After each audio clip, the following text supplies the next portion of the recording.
ወልድ ወመንፈስ ቅዱስ አሐዱ አምላክ አሜን። ክቡራን ሊቃውንተ ቤተ ክርስቲያን፣ የእግዚአብሔር ቤተሰቦች፣ ምዕመናን ወንዶችም ሴቶችም በእግዚአብሔር ስም እንደምን ዋላችሁ? ዓመታዊ ሕይወታችንን በቸርነቱ ጠብቆ ከዚህ ዓመት ከዚህ ዕለት ከዚህ ሰዓት ያደረሰን የአባቶቻችን የቅዱሳን አምላክ ልዑል እግዚአብሔር ስሙ የተመሰገነ ይሁን። ስሙ የተመሰገነ ይሁን። እናታችን እመቤታችን ቅድስት ድንግል ማርያምም ከሥላሴ ቀጥሎ ስሟ የተመሰገነ ይሁን። በእግዚአብሔር ቸርነት በእናቱ ምልጃ ዓመታዊ ቀጠሯችን ተሳክቶልን በዚህ ቦታ ከአባቶቻችን ጋር በማደር በነፍስ በስጋ እንባረክ ዘንድ ዓመት ሙሉ ያለ ድካም አባቶቻችን መነኮሳት፣ እናቶቻችን መነኮሳያት ወጣትነታቸውን ጊዜያቸውን ለእግዚአብሔር ሰውተው 24 ሰዓት ከእግዚአብሔር ጋር በአገልግሎት የተጠመዱ ቅዱሳን ካሉበት ቅዱስ ስፍራ እኛም ደግሞ በዚህ ሌሊት የአንድ ዓመቱን አገልግሎታቸውን ለመካፈል በዚህ ተገኝተናልና የእግዚአብሔር ስም የተመሰገነ ይሁን። የእግዚአብሔር ቤተሰቦች ምዕመናን፣ ረጅም ሰዓት አንቆይም። ለምንድነው ትምህርቱን ማናስረዝመው? የነገ ቅዳሴ የጧት ስለሆነ ቅዳሴው አገልግሎቱ ለተቀዳሚት ስለሆነች ያው ደወል እየተደወለ ነው።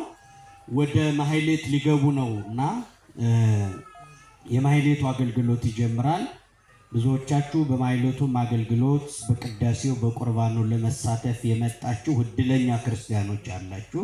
እግዚአብሔር የፈቀደላችሁ ደግሞ በዚህ ቦታ ተገኝቶ ጸሎት አድርጎ መሄድም ለቅዱስ ሥጋው አብቃኝ ብሎ መሄድም ትልቅ ነገር ስለሆነ በተለያየ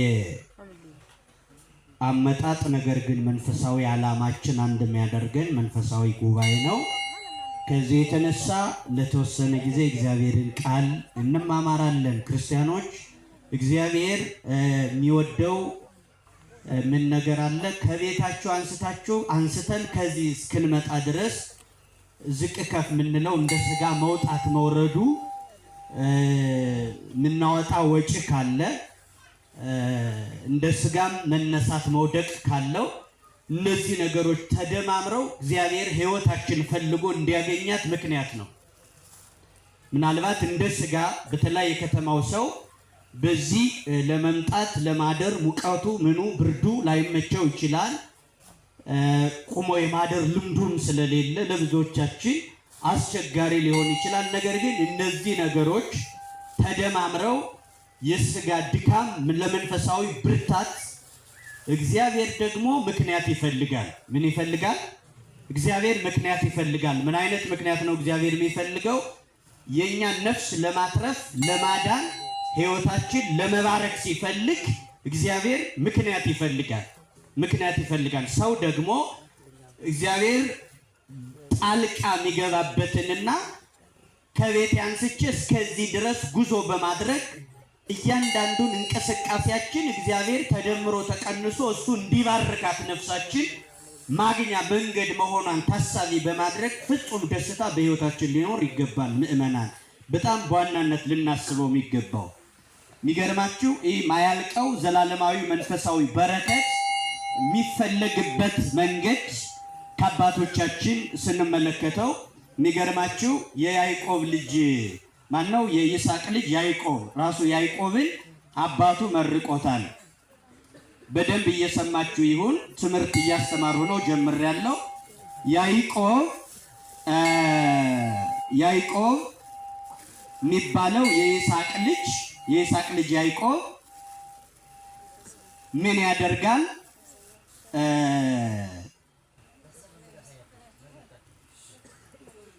አባቱ ይስሐቅ ባርኮታል።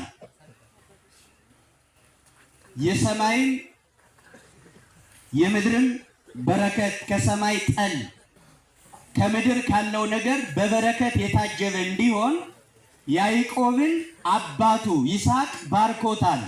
እናቱም የመረቀችው የወደደችው ልጅ ነው። ማን? ያዕቆብ አባቱ መርቆት እናቱ መርቃው ወደ ስደት ሂዶ በስደት ሀገርም ተባርኮ ከያዕቆብ የምድር በረከት የተነሳ ያዕቆብ ወደ 21 ዓመት የኖረበት የላባ ቤት ሲባረክ ቤቱ ሲባረክለት ከያዕቆብ የተነሳ ወላጅ ከባረከው ወላጅ ከመረቀው ከያዕቆብ የተነሳ የላባ ቤትን ተባረከ ይላል። አዎ ዮሴፍን ታሪክ ስንመለከት ከዮሴፍ የተትረፈረፈ በረከት የተነሳ የጲጥፋራ ቤት ተባረከ ነው የሚለው።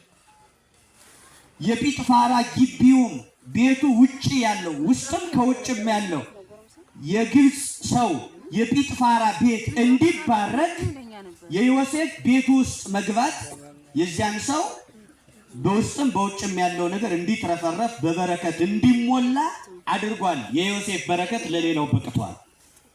በእውነት ለሰዎች ሚተርፍ በረከት ከኛ ላይ እንዲኖረን አምላካችን እግዚአብሔር በቸርነቱ ይርዳል።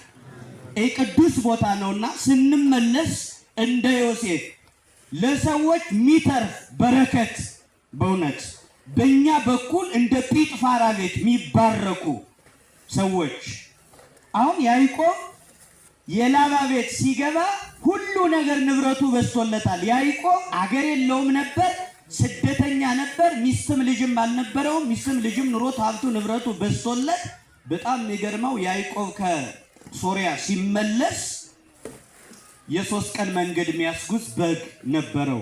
በጉ ፍየሉ ምኑ ጭነቱ በጣም የሚገርመው መጽሐፍ ቅዱስ የሚነግረን የያዕቆብ ሀብት የ3 ቀን መንገድ የሚያስጉዝ ሀብት ነበረው ይላል። የስንት ቀን መንገድ? የ3 ቀን መንገድ የሚያስጉዝ። በእግራችሁ 3 ቀን የምትጓዙትን ርቀት ተመልከቱት።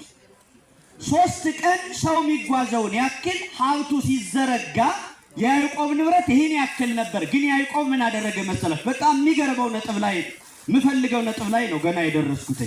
አባት መርቆት እናት መርቀው በምርቃት የታጀበ ላባ ቆይልኝ አትውጣብኝ እያለው ቤት ሳይኖረው አገር ሳይኖረው ሚስት ሳይኖረው ልጅ ሳይኖረው የነበረው በሚስት በልጅ በሀብት በብዙ ነገር ከብሮ የ3 ቀን መንገድ የሚያስጉዝ ሀብት ያለው ያዕቆብ የ3 ቀን መንገድ በጉ ሲሰለፍ ያክላል። ነገር ግን ያን በግ በትኖት ከእግዚአብሔር ጋር ሲታገል አደረ ይላል መጽሐፍ ቅዱስ። እንደምን አደራችሁ? እየተሰማችሁ ነው? ከማን ጋር ሲታገል አደረ? የ3 ቀን መንገድ የሚሆን በግ በትኖ ያን መንጋ ትቶት እሱ ግን ከእግዚአብሔር ጋር ይታገላል። ከአምላኩ ጋር ከማን ጋር? ከእግዚአብሔር ጋር ይታገላል። እና እግዚአብሔር መጨረሻ ውጤቱ ምንድነው? ያዕቆብ ታግሎ ጥያቄው ነግቷል ልቀቀኝ ሲለው አቅላልቷል ልሄድ ነው ሲለው ካልባረከኝ አልለቅህም ይላል። ምን ካላልከኝ? ምን ሊያደርግ ነው ያዕቆብ? የ3 ቀን መንገድ የሚያስጉዝ በግ በትኖ ካልባረከኝ ይላል። ምን ካላልከኝ? ሀብት እኮ ሊኖር ይችላል ወገኖች፣ በምድር ላይ የ3 ቀን መንገድ ዘርዝረን ማንጨርሰው ሀብት ያላቸው ሰዎች ሊኖሩ ይችላሉ። ግን እነኚህ ሰዎች ራሱ ከእግዚአብሔር ጋር እንቅልፍ አጣው መታገል ይጠበቅባቸዋል። መታገል የሚጠበቅባቸው ሰዎች እንደ ያዕቆብ ከአባታችን ከያዕቆብ የምንማረው ይህ ነው። በጣም ንገርም ታሪክ ያለው አባት ነው ያዕቆብ። የ3 ቀን መንገድ የሚያስጉዘው ንብረቱን በትኖ ከአምላኩ ጋር ሲታገል አደረ የሚል ታሪክ አለው። በእውነት በአቅማችን በልካችን ከአምላካችን ጋር ታግለን ምድራዊ በረከት እንዳለው ነው ሰማያዊ በረከት ማግኘት እንድንችል አምላከ ያዕቆብ እግዚአብሔር በቸርነቱ ይርዳል።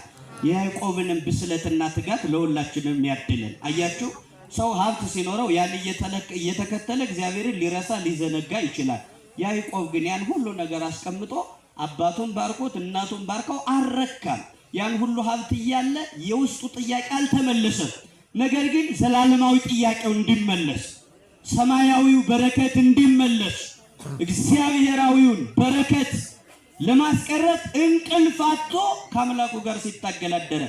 ይህ ጉባኤያችን ከአምላካችን ጋር ምንታገልበት ጉባኤ ነው። በየዓመቱ ከአምላካችን ጋር በረከት ለማግኘት ምንታገልበት የበረከት ጉባኤ ያደርግልን አምላካችን እግዚአብሔር። ወገኖቼ እንዲህ አይነት ትግልና ብስለት አለ። እይታ ነው እንጂ ስጋዊ አይን ላላቸው እኮ ሀብት ንብረታቸው ይበቃቸዋል። ላይታገሉ ላይደክሙ ይችላሉ። እና ያዕቆብ በዚህ ነው የምንመለከተው። እይታ የሚባለው ነገር ነው ትልቁ ቁም ነገር። አሁን የዳዊትን ታሪክ ታስታውሳላችሁ። የዳዊት ብዙ ወንድሞች ነበሩትና እይታቸው ከዳዊት ጋር እኩል አይደለም። ጎልያድን አዩትና ጦርነታቸው ትግላቸው ከጎልያድ ጋር ነው። አሁን ፍልስጤም አንድ ሰው ወክላ እስራኤል አንድ ሰው ወክላ ጦርነት በሚያደርጉበት ሰዓት የእስራኤል ተወካይ ሰው ሲፈለግ ጎልያድ የፍልስጤም ተወካይ ነው። ህዝቡ ጦርነት እንዳይገጥም ሁለት ሰዎች ተወክለው ጦርነቱን ይግጠሙ። ያሸነፈው አንዱ ሲያሸንፍ ህዝቡ በዛ ተገብቶ ይቆጠርለታል ተብሎ ፍልስጤም ጎልያድ የሚባለውን ሰው መረጠች። ጎልያድ ግዙፍ ነው፣ በወፍረቱም በቁመቱም ከአንድ ሰው በላይ ሌላ ቁመት ያለው። እየሰማችሁ ነው? ከአንድ ቁመት በላይ ከአንድ ሰው ቁመት በላይ ሌላ ቁመት የተጨመረ ነው። ሁለት ሰው የሚያክል ማለት ነው። ይህ በጣም የተፈጥሮ ህግን የጣሰ ነው። ጎልያድ ሚዛኑ በራሱ በጣም አደገኛ የሆነ ሚዛን ነው ያለው። የልብሱ ሚዛን ሲለካ ከአንድ ሰው ሚዛን በላይ ነው የሚመጣው። የጎልያድ የልብሱ ብቻ የሚለብሰው ልብሱ ብቻ ሲመዘን የልብሱ ሚዛን ሌላ ነው። ስጋት ላይ የሚጥል ሚዛን ነው ያለው። የተፈጥሮን ህግ የጣሰ ክርስቶስ እንኳን ሰው ሲሆን 3 ክንድ ከስንዝር ነው። በአዳም ልክ ነው የሆነ። በአምጣነ አዳም ሲያምጣነ አዳም በሉ። በአምጣነ አዳም ክርስቶስ ሲሰቀልም በአምጣነ አዳም ነው የተሰቀለው። ቅርጹም የክርስቶስ ወርድና ቁመቱ በአዳም 3 ክንድ ከስንዝር አዳምን ነው የሆነው። ለዚህ ነው በፊደል ደረጃ ራእየ ዮሐንስ ሲተረጎም መርምያዋኦስ የሚባል ፊደል አለ። መርምያዋኦስ የሚባለው ፊደል ሲተነተን እያንዳንዱ ፊደል በዕብራይስጥ የፊደል ውክልና የዕብራይስጡ ፊደል ሲተነተን መርምያዋኦስ የሚባለውን ፊደሉን ስንቆጥረው በዕብራይስጥ አሌፍ በሚባለው የፊደል ትንታኔ ስንመለከተው 666 የሚመጣ ቁጥር አለ። ስንት? እየሰማችሁ ከሆነ መልሱ። ቁጭ በሉ። በዚህ ወዲህ አትበሉ። እዚህ አካባቢ መድረክ መሆኑንም ትንሽ መደንገጥ አለባችሁ። እንዴት ዋላችሁ? 666 የሚሆነው መርምያዋኦስ ወይንም ወልደ እጓለ እመሕያው ያለያ ሌላ ጸራዊ ይላል። መርምያዋኦስ የሚለው በዕብራይስጥ ነው። በግዕዙ ጸራዊ ይላል። እስኪ በሉ። ጸራዊ ማለት ጠላት ማለት ነው። ጸራዊ የሚባለው ሐሳዊ መሲህ ነው። ይህ ቁጥር ጸራዊ የሚባለው ግዕዝ ነው። መርምያዋኦስ ዕብራይስጥ ነው። መርምያዋኦስ የሚለውን ፊደል ጸራዊ የሚለውን ፊደል ሲቆጠር ቁጥሩ በፊደል ውክልና 666 ነው የሚመጣው። 666 ሄዶ የሚገጥም ቁጥር ነው። ክርስቶስ በአምጣነ አዳም መሆኑን ብቻ እናሳይን ተውና ከዚህ ጋር ተያይዞ አዳም የሚለው የፊደል ውክልና አዳም የሚለውና ኢየሱስ የሚለውና አዳም የሚለው ፊደሉ ኢየሱስ የሚለው አዳም የሚለው ሁለቱም 666 ቁጥር ይመጣል። ቁጥሩ ማለት 144 ቁጥር ይመጣል። ይቅርታ 666 ጸራዊና መርምያዋኦስ የሚለው ነው። አዳም የሚለው ፊደሉና ኢየሱስ የሚለው አዳምና ኢየሱስ የሚለው ሁለቱ ፊደሉ በፊደል የቁጥር ውክልና 144 ነው የሚመጣው። አዳም የሚለው ፊደሉ 40 ነው የሚወክለው። የምትለዋ ፊደል በቁጥር ውክልና 40 ቁጥርን ትወክላለች። ስንት አልኳችሁ? ደ የሚለው 100 ይወክላል። 100 ቁጥርን ነው ደ የሚለው ፊደል ደ የሚለው 100 ቁጥርን ነው የሚወክለው። የሚለው 40 ነው የሚወክለው። ስለዚህ 100 ስንት ሆነ? 40። አዳም የሚለው ደግሞ 4 ነው፣ 4ን ይወክላል። ስለዚህ 144 ይሆናል። አዳም የሚለው ፊደል 144 ቁጥር ይመጣል። 144 ቁጥር የሰማዕታት ዋና የሆኑት የተገደሉት የህፃናቱ ቁጥርም ወደዚህ ይጠጋል። አሁን እዛ ውስጥ ስለማንገባ እዚህ ጋር ስንመለከተው ይህ ቁጥር አዳም የሚለው ቁጥር 144 ይሆንና ኢየሱስ የሚለው ቁጥሩ ኢየሱስ የሚለው ልክ በአዳም ቁጥር ውስጥ ሄዶ ቁጥሩ ራሱ የፊደል ውክልና ሄዶ ነው የሚገጥመው። ክርስቶስ በአምሳለ አዳም በአምጣነ አዳም ነው። ቁመቱ 3 ክንድ ከስንዝር በአዳም ልክ ነው የሆነ ሲሰቀልም በአዳም ልክ የአዳምን መልክ ይዞ ነው የተሰቀለው። ኢየሱስ የሚለው ኢ ማለት የአዘር ነው። ስንት ነው የቁጥር ውክልና? 40 ማለት ነው። የ ማለት ደግሞ 90 ቁጥርን ይወክላል። ስንት ሆነ? 40 እና 90 ስንት ነው? 130 በሉ እስኪ ንገሩኝ። 40 እና 90 ስንት ነው? በጣም ጥሩ። ኢየሱስ ሰ የሚለው ደግሞ የትኛው ሰ ነው? ይሄ እሳቱ ሰ የሚባለው ሰ ንጉሱ ሳይሆን ያኛው እሳቱ ሰ። ስለዚህ ሰ ደግሞ 7 ቁጥርን ነው የሚወክለው። ስንት? ኢየሱስ ነው 2 ነው ሰ። ስለዚህ ሁለቱ ሰ 4 7 እና 7 ስንት ነው? ከ130 ላይ ስንደምረው ስንት ይሆናል? 144 ቁጥር። ኢየሱስ የሚለው ፊደልና አዳም የሚለው ፊደል የክርስቶስ የስሙ የቀመር ቁጥር መጥቶ በአምጣነ አዳም ሄዶ ይገጥማል። ቁጥሩ ራሱ አይችልም። ጸራዊ የሚለው የግዕዝ ቁጥርና መርሜያዋኦስ የሚባለው የአውሬው ቁጥር 666 ሄዶ ሲገጥም የአዳም ቁጥርና ኢየሱስ የሚለው ቁጥሩ በራሱ ሄዶ ይገጥማል። በአምጣነ አዳም ነው። 3 ግን ከስንዝር ነው። ጎልያድ ከዚህ በላይ ሌላ ቁመት ያለው ነው። የዳዊት ወንድሞች ጎልያድን ተመለከቱትና ምን አሉ? ጎልያድን አዩና በቀጥታ ምን ይላሉ? የዳዊት ወንድሞች በሙሉ ይህንን ማን ይገጥማል አሉ። እንደውም ዳዊት እገጥማለሁ ሲል የበኩር ልጁ የዳዊት ወንድም ዮአብ ተው ራስ ተው ቀደም አትበል እያለ ይከለክለዋል። የዳዊት ወንድም የበኩር ልጅ እንዳባት ነውና ከአባት ቀጥሎ ኃላፊነት ይሰማዋልና ዳዊትን ቀደም አትበል ተው ሲለው ምንድነው ሲለው የዳዊት ወንድሞች እዚህ ጋር ይህንን ማን ይጥላል? ማንን? ጎልያድን። የተፈጥሮ ልጅ የሰው ከሰው ልጆች ቁመት፣ ውፍረት፣ ርዝመት የተለየ ስለሆነ እንዴት ይሉታል። እንዴት ሲሉት ዳዊት እዚህ ጋር ይህንን ማን ይገጥማል? ማን ይጥላል ሲሉት ዳዊት የሚገርመው ይህንን ማን ይስታል እገጥማለሁ ነው ያለ። እስኪ ይህን ማን ይስታል በሉ። አዎ ይህንን ተጨፍኖም ሰው ቢወረውር እኮ ጎልያድን አይስተውም። የዳዊት እይታ ይባላል። ሁላችንም ክርስቲያን ሁላችንም አገልጋይ ነን። በሃይማኖቱ ግን እይታችን ይለያየናል። አረዳዳችን ይለየናል። በአንድ ቋት እየተማረ በአንድ ጉባኤ ቤት እየተማረን የተማሪው እይታ ዝቅና ከፍ ያደርገዋል። በአንድ ክላስ የሚማር ተማሪ እኩል ውጤት አያመጣም። እይታ የሚባለው ማስተዋል። የዳዊት ወንድሞች ይህን የገዘፈ ማን ይጥላል ሲሉ ዳዊት ምን አለ? ማን ይስታል በሉ እንጂ ይህንን ማን ይስተዋል አለ። ጎልያድን ማን ይስታል? ተጨፍኖ ቢወረውረው ትልቅ ነው ግዙፍ ነው አይሳትም ማለት። ስለዚህ እዚህ ጋር ለመግጠም እንደውም ጉጉት አደረበት። ቀጠን ያለ ሰው ቢሆን የጦር መላም ይኖረዋል። እንደው ሲተኮስም ሊያመልጥ ይችላል። ብዙ ጊዜ በጦር መላ ልማድ ስንት ወፈር ያለ ሰው ገዘፍ ያለ ሰው አይፈለግም። ይሄ ሹልክ የሚል ቅርጸ ቀላል እንደ ዳዊት ያለ ቅርጸ ቀላል ሰው ለጦርነት ይመረጣል። ይሄ ግዙፍ ሰው ከሆነ መሳሪያ ያዞ ስለሚወድቅ እንደ ጎልያድ ይህን ማን ይስታል የሚለው የዳዊት እይታ የሚባለው በጣም ትኩረት ትልቅ ትኩረት የሚሰጠው እይታ የሚባለው በመጽሐፍ ቅዱስ ውስጥ አመለካከት በክርስትናችን ውስጥ እኩል ማተብ አስረን እኩል ማንጠቀም የእይታ ጉዳይ ያረዳድ ክፍተት ዝቅና ከፍ ማለት ይጎዳል። የከተማ ልጅ ወተት ከምን ይገኛል ሲሉት ከፍሪጅ። ወተት ግን እንደዛ አይደለም የሚገኘው አይደል ጎበዝ? የከተማ ልጅ ወተት ከየት ነው የሚገኝ ሲሉት ከፍሪጅ ነው የሚል። ግን የገጠር ልጅ ሲጠየቅ ወተት ከምን ይገኛል ሲል ከላም ነው የሚል። ከምን? አዎ ይሄ ነው ያረዳድ ልዩነት የሚባል።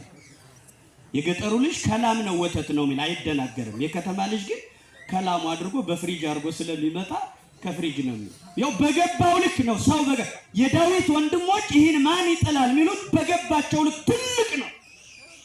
ትልቅ የሆነው ተራራ የሆነው ሰማይትነት ምናኔ ተራራ ነው። በዓለም ላይ ጎልያድን የሚያክሉ ችግሮች አሉ። ከእግዚአብሔር እጅ ደግሞ ዳዊትን የሚያክሉ መፍትሄዎች አሉ። መጠንቀቅ ያለብን ዓለም ላይ ያለው ጎልያድን የሚያክለውን ችግር ከማየት ይልቅ ዳዊትን ያክል መፍትሄ ከእግዚአብሔር እጅ መኖሩን መረዳት ነው።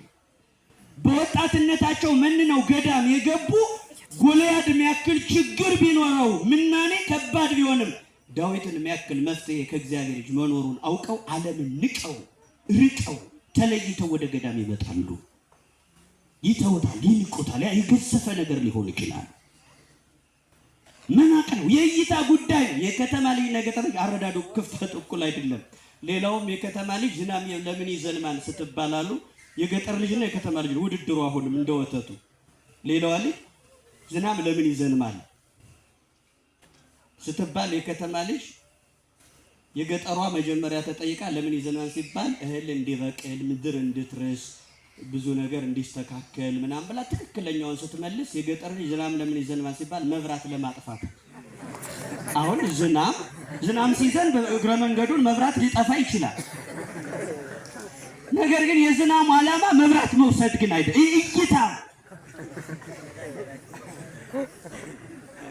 እይታ ነው። ይሄ እግረ መንገድ ነው። እግረ መንገድ የሚደረጉ ነገሮች ይኖራሉ። እስኪ የዘመኑ ማሳያዎች በሉ እስኪ። ርዕስ እስካሁን የተማርነውንም ራስ የሌለው ሰው ስለሌለ ርዕስ የሌለው ትምህርት እንዳይሆን እስካሁን ከተማርነው ሁሉ ገብቶ የሚቆጠር ነው። መልእክት ለማስተላለፍ እንዲመች ነው። የዘመኑ ማሳያዎች በሉ እስኪ። በመጽሐፍ ቅዱስ እይታ አሁን እንዳልኳችሁ እነዚህ የዘመኑ ማሳያዎች የሚባሉት መጽሐፍ ቅዱስን ጨምቃችሁ ስትረዱት ውጤት የሚባላል። ምን እንረዳ የምትሉት በጣም የተዝረከረከው ያ ረጅም የሆነው መጽሐፍ ቅዱስ ቁጥብ በሆነ ሐሳብ መረዳት የሚባል በጣም ቀላል በሆነ ነገር አንብባችሁ እዛ ስትወስዱት ዓላማው ተደምሮ ተቀንሶ የሚወጣውን ውጤት የሚያሳዩ በጣም ብዙ ማሳያዎች አሉ። እስኪ የዘመኑ ማሳያዎች ብሎ አንድ ጊዜ። እነዚህ የዘመኑ ማሳያዎች የሚባሉ መጽሐፍ ቅዱስ ላይ ያሉ ሰዎች ወደ 7 የሚደርሱ ሰዎች አሉ። ቁጥር 1 ኤሳው ነው። ማን ነው አልኳችሁ? ለምን እንዲሁ በግርድፉ ነው የምነግራችሁ። ታነባል የምታውቁትም ታሪክ ነው። የዘመኑ ማሳያ ከሆኑ ሰዎች መካከል አንዱ ኤሳው ነው። ማን? ኤሳው የያዕቆብ ቅድም ያየነው በረከት የሚፈልገው የያዕቆብ ተቃራኒ በጣም አደገኛ የሆነ ሰው ከውስጡ ሰላም ሳይሆን ወንድሙን ያዕቆብ ሶሪያ ያን ያክል ዘመን ኑሮ ሀብት ንብረት አትርፎ ወደ ሀገሩ ሲመለስ የአካባቢው ሰው እየወጣ ያዕቆብ እንኳን ደህና መጣ ሲል ኤሳው ግን ወጦ እንደ ሰው ለመቀበል ወጦ በልቡ መግደል ነው የሚያስበው። ነገር ግን በሰው ፊት አፉን አለስልሶ ወንድሙን አቀባበል ሊያደርግ የወጣ ተንኮለኛ ሰው ነው ኤሳው። ባፉ ብቻ የሚኖር ልቡ የኮበለለ ክርስቲያን ሚል ስም የተንጠለጠለበት ግን እንደ ክርስትና ሲመዘን የዜሮ ድምር ጨዋታ የሚሆንበት አይነት ክርስትና ነው። ኤሳው ሸንጋይ ነው። ዝቅ ከፍ ብሎ እኮ ይስመዋል። ያዕቆብ ግን ሲስመው ኤሳው ምን ይለዋል?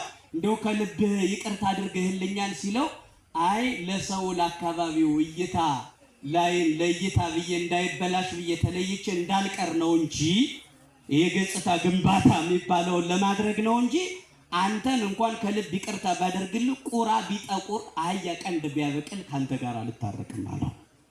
እየሰገደለት እኮ ነው እጅ እየነሳ በቅዳሴው መካከል ከኤሳውና ከይሁዳ በተለየ ሰላም ተባባሉ ነው የሚለው። ከኤሳውና ከማን? ይሁዳ ክርስቶስን ሰላም ሲለው ሰላም ለማለት ሲመጣ በክርስቶስ ፊት ክርስቶስ ምን ይለው? ወዳጄ አመጣጥ በሰላም ነው ይለዋል። ክርስቶስ ወዳጄ ይለዋል አመጣጡን ስለሚያውቅ። ይሁዳ ግን ጠቡን ፍቅር አድርጎ በመሳም ያስያዘው ይሁዳ ክርስቶስን። ኤሳው ወንድሙ ያዕቆብን ይስመዋል። ግን ልቡ እንዲህ አይደለም። አሁን ተንኮሉ ላይ ብቻ አይደለም፣ ተንኮሉም አንድ የዘመን ትውልድ ማሳያ ነው።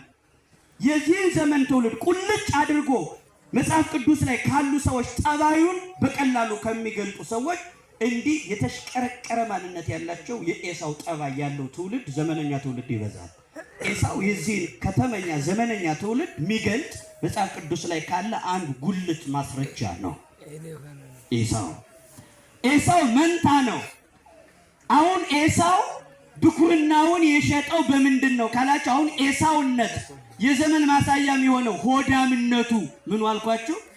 ሆዳምነት፣ ስግብግብነት፣ ስሱነት፣ በገንዘብ ማይሸጥ ክብርን በገንዘብ መለወጥ። ይሄ የዘመን ማሳያ የትውልድ ምልክት ወይንም ማሳያ ነው። ለምን?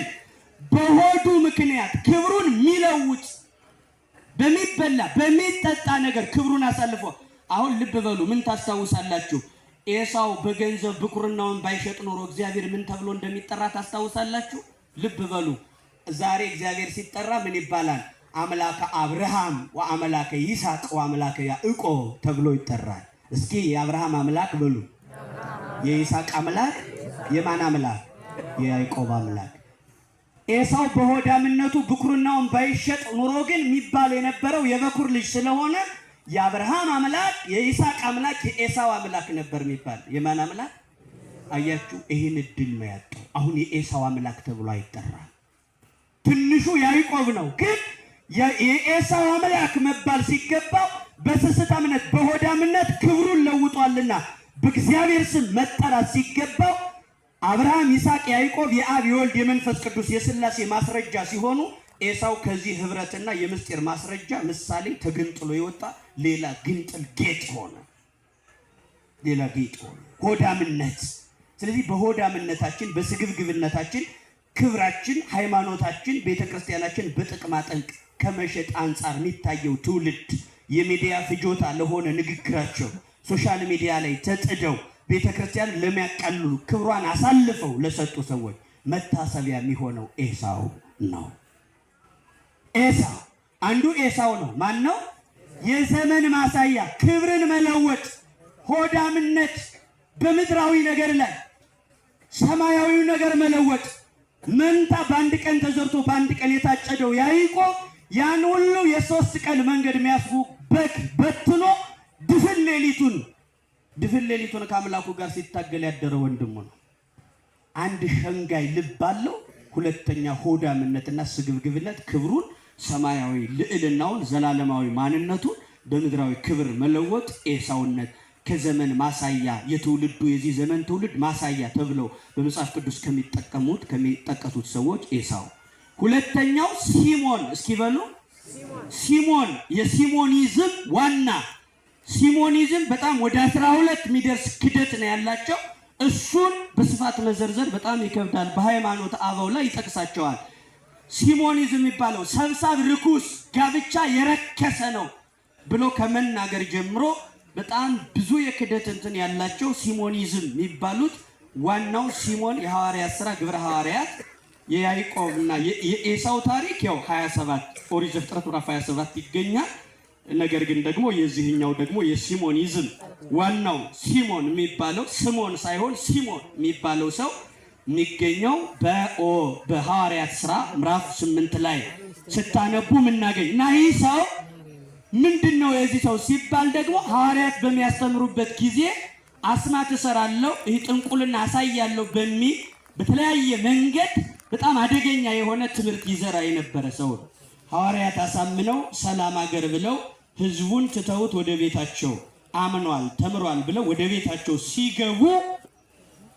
ሲገቡ ሲሞን ይሄድና የህዝቡን ትርታ ያውቀዋል። ህዝቡ ምልክት ይፈልጋል። እንደዚህ ዘመን ሰው ምልክት የሆነ ታምራት አንዳች ነገር ይፈልጋል።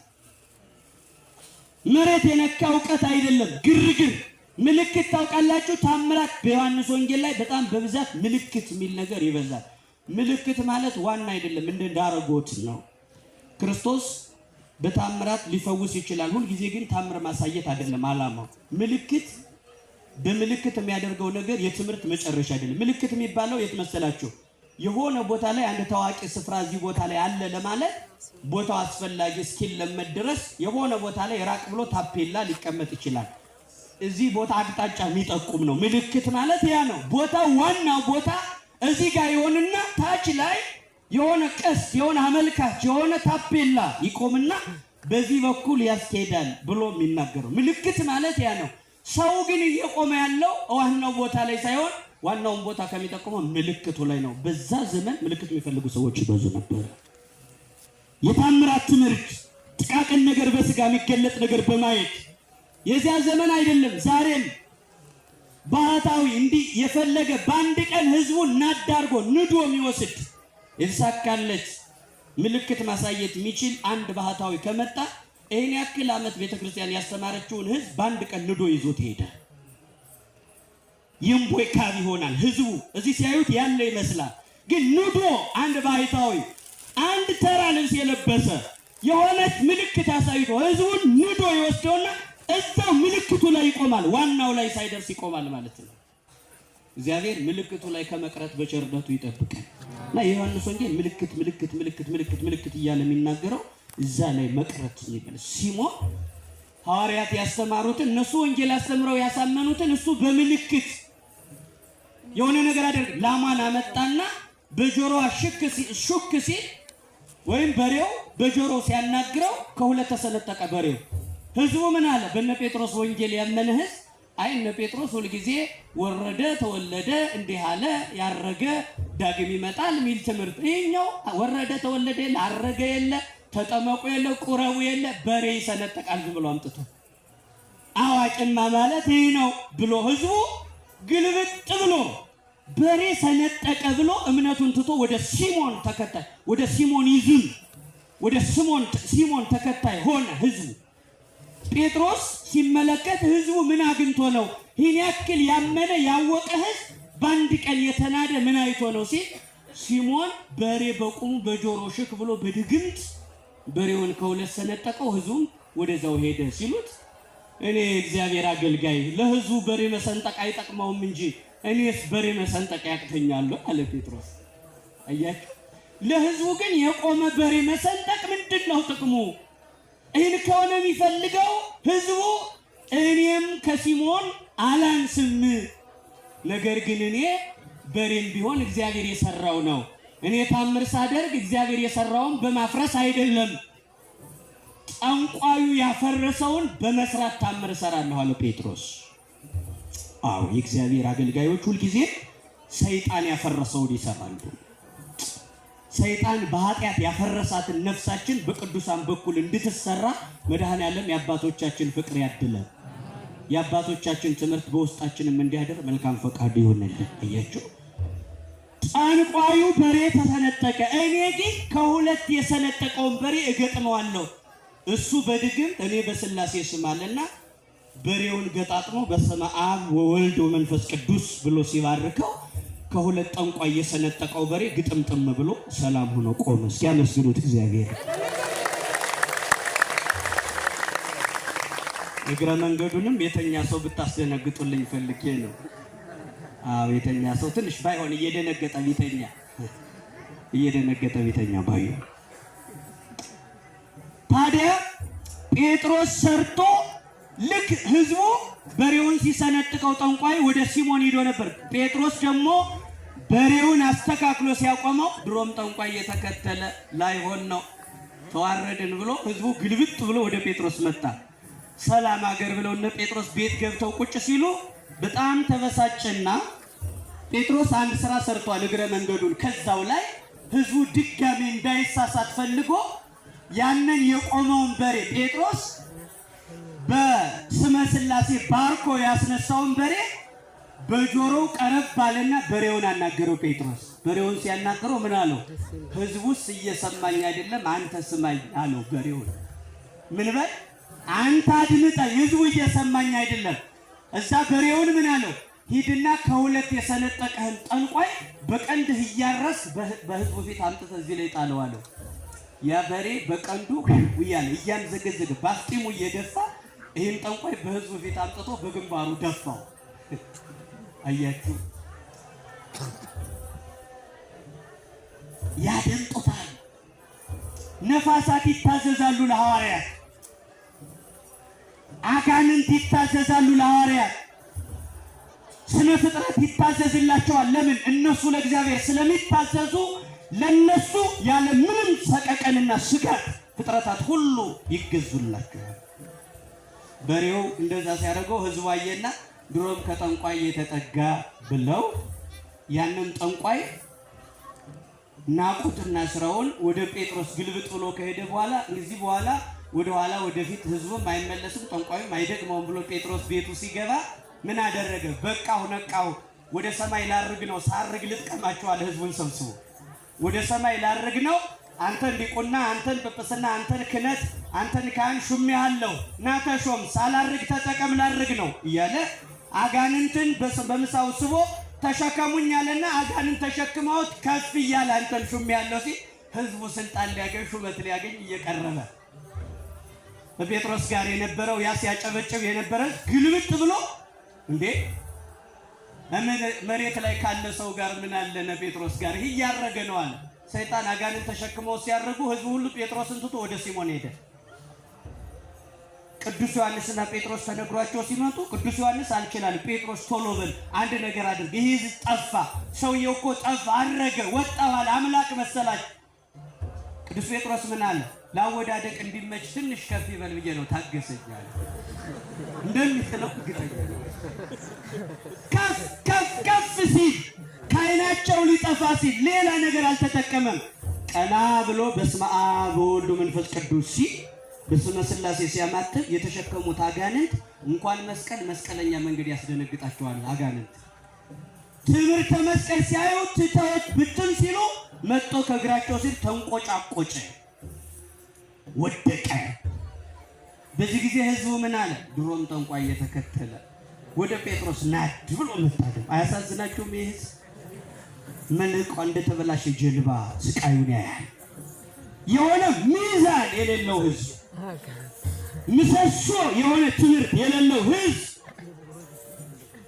አሁን ቅዱስ ጊዮርጊስ ላይ ሁልጊዜም ድፍን ዓመት ሙሉ ተከታታይ ትምህርት፣ ወጥ የሆነ ትምህርት ይሰጣል። የከተማው ሰው እርግጥ ነው በጣም እግዚአብሔር ይመስገን የከተማ ሰው ይማራል፣ ግን ከዚህ መካከል ያልተማረ ይኖራል። እንግዲህ ቅዱስ ጊዮርጊስ መሀል ከተማ ሆኖ ማስታወቂያ ተሰርቶ ክፍያ የሌለው ትምህርት፣ መሰረታዊ የቤተ ክርስቲያኗን ትምህርት በየሶስት ወር በጣም ተገቢ የሆነ መሰረታዊ የቤተ ክርስቲያን ትምህርት ዋጋ ተከፍሎ ከስራ ወጥተው ሰፊ የሆነ ትምህርት ይሰጣል። ግን ጊዮርጊስ ቅዱስ ጊዮርጊስ ማይከል እንደመሆኑ የከተማው እምብርት እንደመሆኑ የሚመዘገበው የሚማረው ሰው ሲመረቅ ታያላችሁ። ግን ያ ብቻ በቂ ነው ትላላችሁ ወይ? ተመርቆ ራሱ የት እንደሚበተን አይታወቅም። ተመርቆ ሲጨርስ ራሱ የት እንደሚሄድ መድኃኔዓለም ይቁጠረው። ዝም ብሎ ከሚጠፋ ግን ተምሮ መጥፋቱ ዞር ማለቱ ይሻላል። በእውነት አሁን በግምት በቅንጭብጫቢ ዕውቀት ቤተክርስቲያን አናራምድም። ከእናንተ ጀርባ ልጆች አሉ። ብዙ እናቶች 3-4 ልጆቻቸውን ይዘው ኮርሱን የሚከታተሉ አሉ። ብዙ አጋጣሚ ይሄን እድል ያልሰማችሁ ካላችሁ እንድትጠቀሙበት መልእክት ለማስተላለፍ ነው። ወገኖቻችን እንደምን አመሻችሁ። ህዝቡ በቃ መጥቶ እንደዚህ ወደቀ። የህዝቡ በሽታ ምንድነው? ዋናው ነገር አልታከመም። መሰረታዊውን ትምህርት አልያዘም። ምልክት ፈላጊ ነው ዋናው። ያው የባህል መድኃኒት የልክፍት መድኃኒት የሚያውቅ በሰፈሩ ያለ ነው አሉ እና ሰዎች እየሄዱ ልክፍት የያዘውን ያው መድኃኒት ያደርጋል ይሰጣል አሉና አንዲት እናት መሶቡን ተወስድና ይባርኩልኝ ትላለች። ይሄንን ምን ሆነች ነው? ልክፍት የያዛት ውሻ ለክፋብኝ ትላለች። መሶቡን ባርኮ ይሰጣል። ነገ ደግሞ ብርጭቆውን መጠጫውን ይዛ ትሄድና ባርክልኝ ይሄንም ለክፋዋለች ያቺ ውሻ። ነገ ደግሞ የሆነ ነገር ወስዳ ባርክልኝ ትላለች እና ሰውየው ምን አለ? አይ አንቺም ተመላልሰሽ እንዳትሞጪ ውሻይቱን አምጫት ልባርክልሽ አለ። አሁን ከምልልስ ዋናውን ማስባረክ ነው። ዋናው ካልተባረከ ጉዞ አይቀርም። ሲሞኒዝም ምንድን ነው? ሲሞኒዝም ማለት ያ ሲሞን የሚባለው ምን አለ? በሐዋርያት ፊት ቀርቦ ምንድን ነው ያላቸው? ሲሞኒዝም ያስባለው የዘመኑ ማሳያ የሚባለው ልክ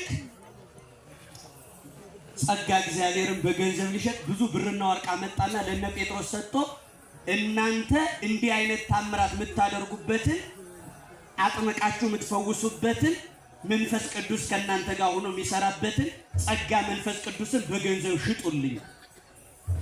ሲሞኒዝም ማለት ሲሞን ማለት በገንዘብ ጸጋ እግዚአብሔርን የሚለውጥ በገንዘብ ጸጋ እግዚአብሔርን የሚለውጥ አንዱ ማሳያ ሲሞን የሚባለው በገንዘብ የእግዚአብሔርን ጸጋ ለመግዛት የሚደክም እንዲህ አይነት ሰዎች አሉ። በገንዘባቸው በሀብታቸው ጸጋ እግዚአብሔርን ሳይቀር ማግኘት መለወጥ የሚፈልጉ ሳይደክሙ በሀብታቸው ብቻ ሳይወጡ ሳይወርዱ። ጸጋ እግዚአብሔር እንደ ጾታ በተፈጥሮ አይሰጥም፣ ድካም ይጠይቃል። ሲሞኒዝም ጸጋ እግዚአብሔርን በገንዘብ የሚለውጥ። ሌላው ሁለተኛ ነገሥት ምዕራፍ 5 ላይ ያለ የኤልሳ ደቀ መዝሙር ጊያዝ የሚባል ነው። ማን አልኳችሁ? ጊያዝ። በጣም ይገርማችኋል። ሙሉ ሰውነቱ ላይ በለምጽ የነደደ ነው።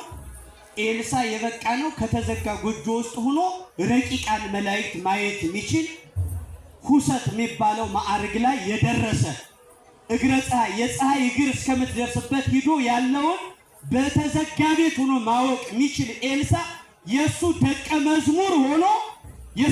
መዝሙር ሆኖ ግን በረከት አልባ የሆነ ከኤልሳ ጋር እየኖረ ያልተቀደሰ ግያዝ የሚባል ከአባቶች ጋር እየኖርን መቀደስ ያቃተን። ለካ ወገኖቼ ከታዋቂ ሰው ጋር ፎቶ መነሳት አያጸድቅም። ከዝነኞች ጋር ፎቶ መነሳት የሚፈልግ ብዙ ሰው አለ። ዓለም ከሚያውቃቸው እግዚአብሔር ከማያውቃቸው ሰዎች ጻድቅ ከበቃ ሰው ጋር እመኑኝ አንድ ቀን ፎቶ ብትነሱ ለጽድቅ አትበቁ። ከነሱ ጋር በአንድ ቤት መኖርን ጽድቅ አይደለም። በአንድ ቤት እየኖሩ እይታው በጣም የተንሻፈፈ ነው። ግያዝ ከኤልሳ ጋር እየኖረ በገንዘብ ብቻ የሚያምን ነበረ። ገንዘቡን አባቱ የናቀውን ገንዘብ እሱ ሲያሳድድ ከራስ ፀጉሩ እስከ ቅሩ በለምጽ ነደደ። በጣም የሚገርመው ኤልሳ ድውያንን የሚፈውስባት የኤልሳ በትር ነበረች።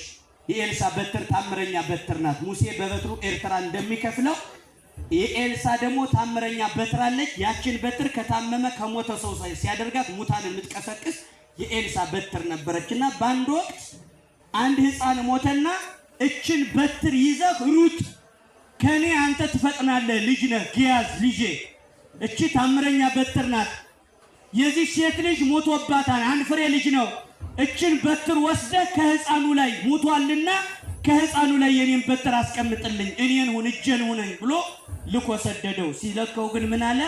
መንገድ ሰው ብታገኝ እንዴት ዋልክ እንዴት አደርክ ቢልህ እግዚአብሔር ይመስገን እንዳትላለው። ያችን በትር ይዞ ሲሄድ ሰው መንገድ ላይ እንዳታነጋግር፣ ከማንም ጋር እንዳታወራ። አሁን ምንድነው የሚያሳየው? እንዳታወራ ማለት እግዚአብሔር ይመስገን እንኳን እንዳትል፣ እንዴት አደራችሁ ምን ያ እንዳታወራ ማለት ምን ማለት ነው ሲባል ሊቃውን ምን ብለው ተርጉመውታ ጸሎት እየጸለዩ ከሰው ጋር ማውራት አይገባም። እየሰማችሁ ነው?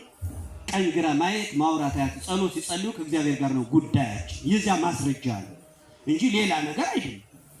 ያችን በትር ይዞ ሩጦ ሲሄድ ከማንም ጋር እንዳታወራ ብሎ ከራሱ ጋር እያወራ ይሄዳል። ሰው ጋር እንዳታወራ የተባለው ግያዝ ከራሱ ጋር ያወራል። እንግዲህ ይችን በትር ወስጄ ከዚህ በሽተኛ ልጅ ከሞተ ልጅ ላይ አሳርፋታለሁ፣ ልጁ ዘሎ ይነሳል።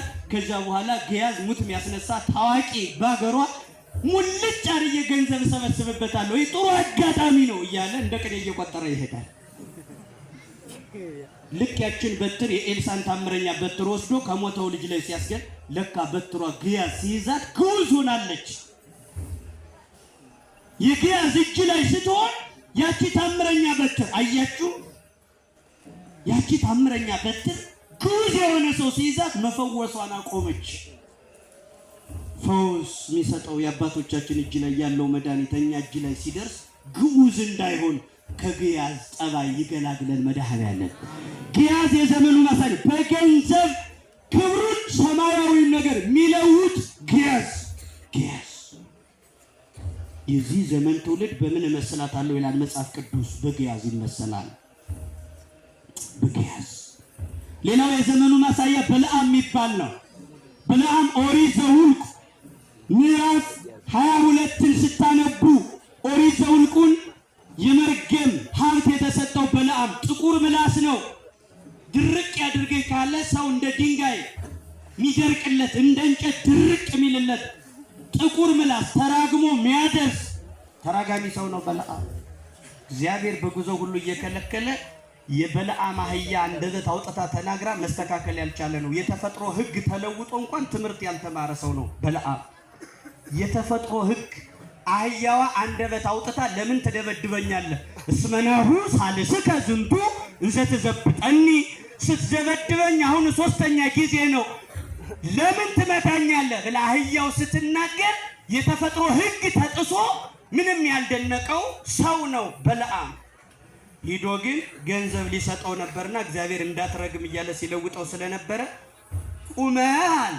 እየሰማችሁ ነው ግን አላችሁ? ቁመህ አትርገም አለኝ እንጂ እግዚአብሔር ተቀመጠህ አትምከር አላለኝም አለ። ገንዘብ ፈልጉ እኮ ነው።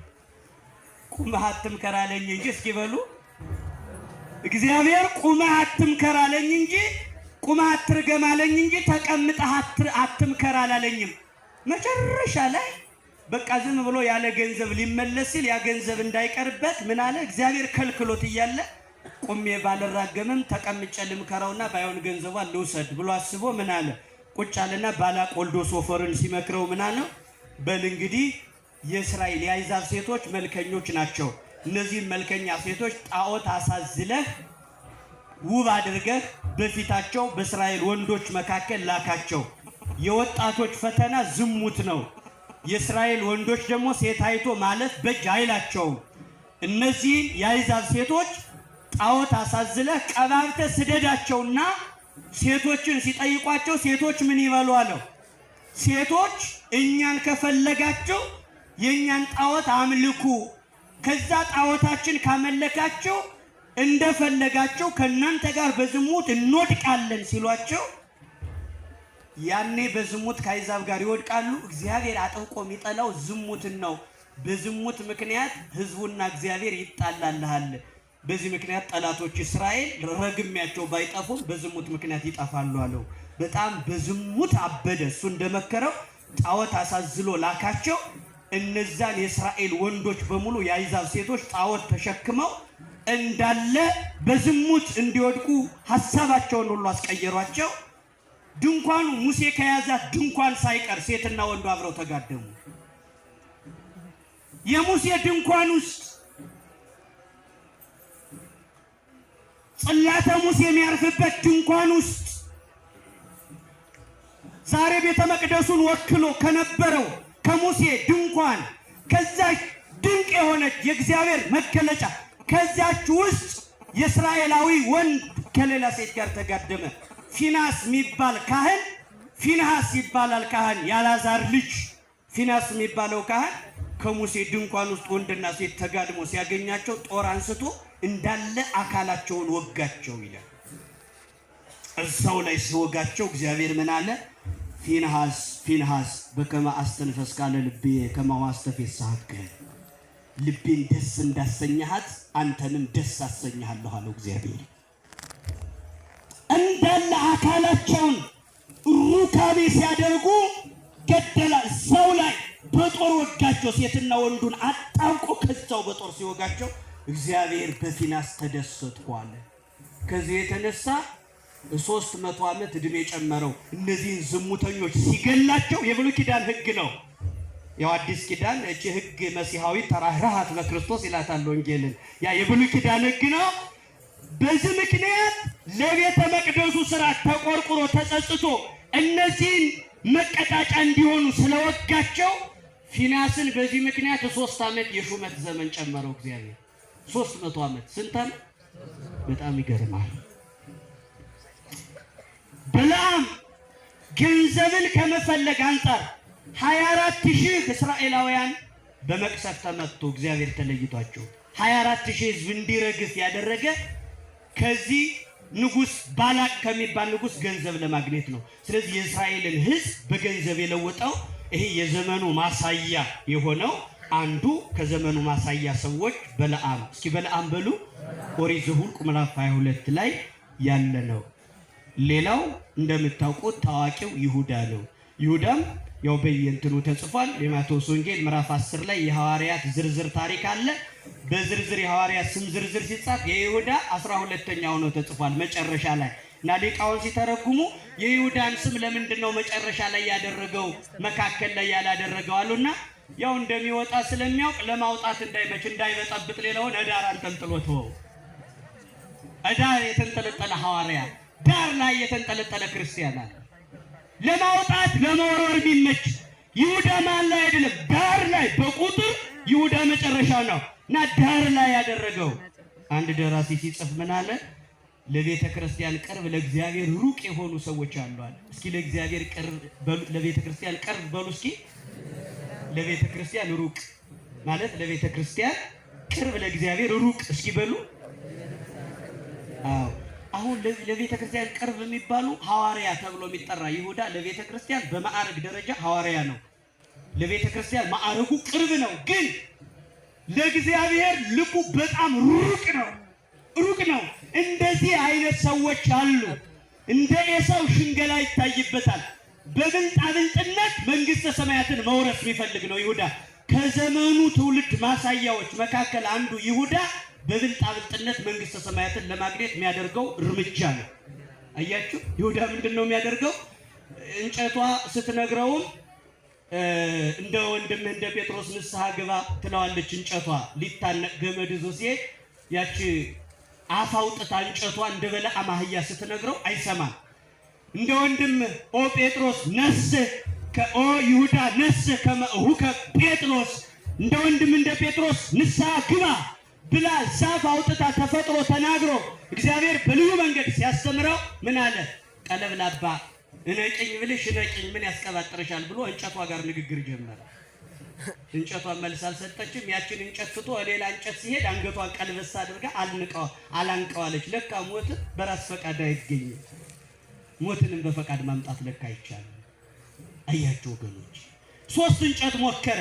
እዛ በኋላ ሶስተኛዋ አውቅ ስላጣለችው መጨረሻ በ40ኛው ቀን ካልጋ ተጣውቆ ሲኖር በህመም ምክንያት ያ ያሰቀልከው አረገ ሲባል ሞቷል። እስከዚህ የቆየው ለምንድን ነው ሲባል የይሁዳ ሐሳብ ምንድን ነው?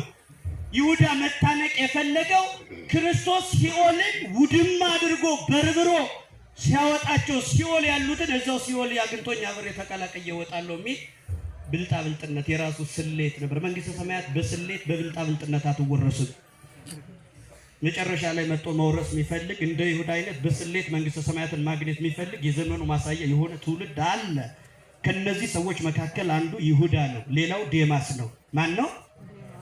ሀደገኒ ዴማስ ወሆረ ተሰሎንቄ ወአፍቀሮ ለዝንቱ ዓለም ዘይእዜ።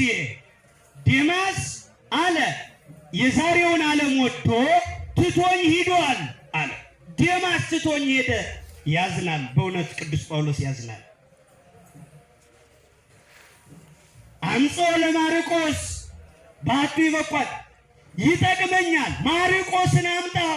ሉቃስ እየዘረዘረ እያንዳንዱን ደቀ መዛሙርት ይሄድና በዴማስ ያዝናል።